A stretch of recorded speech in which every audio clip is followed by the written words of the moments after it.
to give their take on what you witnessed there of the 1,000 or so people that went over the line while the feds were saying we're going to shoot you.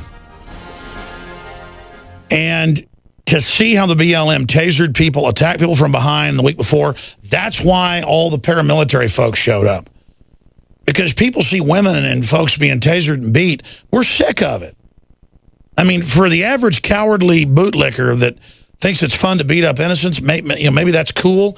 For men, not tough guys, but men, seeing innocent people abused, whether it's Tiananmen Square or Nazi Germany, I see those black and white film footage of them marching those naked women with their babies into those pits and shooting them in Nazi Germany when they were invading Ukraine, Poland, other areas. And I mean, I get violently angry because I have empathy, ladies and gentlemen.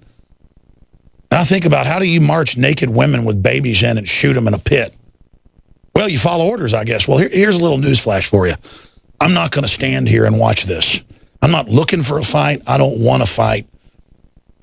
I want to get my country back, and we're never going to be perfect, but we're being overrun by evil. And InfoWars is a testament. We're not bragging. I'm savoring the fact that we need to recognize the power we've got. You, the listeners, what you've done. We're not powerless, and that's why this event's so big. I'm going to try to recap it in the next segment and go to your calls, but, I mean, that's it. This is a victory on every front. And I feel a solidarity, a kinsmanship, a connection even deeper than blood with everyone involved in this, with the media out there fighting for liberty, with everyone involved. It is just so good. Justice is what the average person wants. Just like when you're driving to the countryside and you see a beautiful forest or beautiful green fields, or you see the crops and the crop rows, and you see a beautiful sunset, or you see fishermen hauling in their nets. It's a good feeling when I see a happy family with healthy kids walking in the park, or when I see a grandpa with his grandson and their Labrador fetching a tennis ball out of a lake.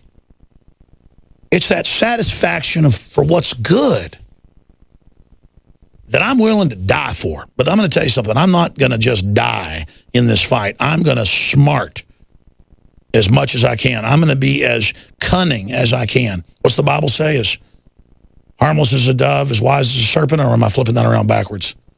Harmless, as wise as a serpent, harmless as a dove, walk softly, carry a big stick. I'm going to do everything I can to try to stop a civil war. I'm going to do everything I can to try to bring races and religions together for freedom. I'm going to do everything I can to try to build solidarity along the Bill of Rights and Constitution and due process and justice for our children's future. Because the older I get, I realize that I just grew up thinking everybody was honorable.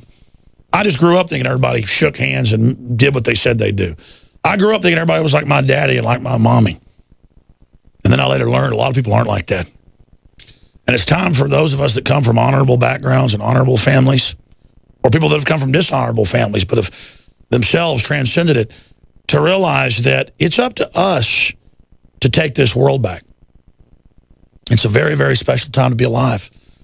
And the victory that you saw at that event, there's going to be more events like that as people push back as they see victory.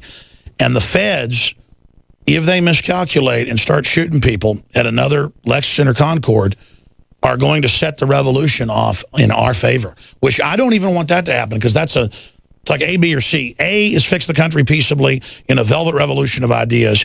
B is they start the revolution with the moral low ground, and we win and get the country back very quickly with minimal loss of blood.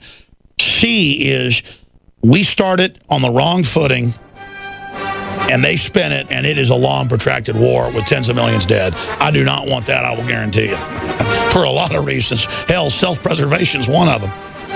But it's the worst course. But if it's the only course, down the road, if we don't have any chance and no other options, well, it is what it is. Because it's better than living on our knees as dehumanized, technocratic slaves. From the front lines of the info war, I am your humble servant, Alexander Emmerich Jones.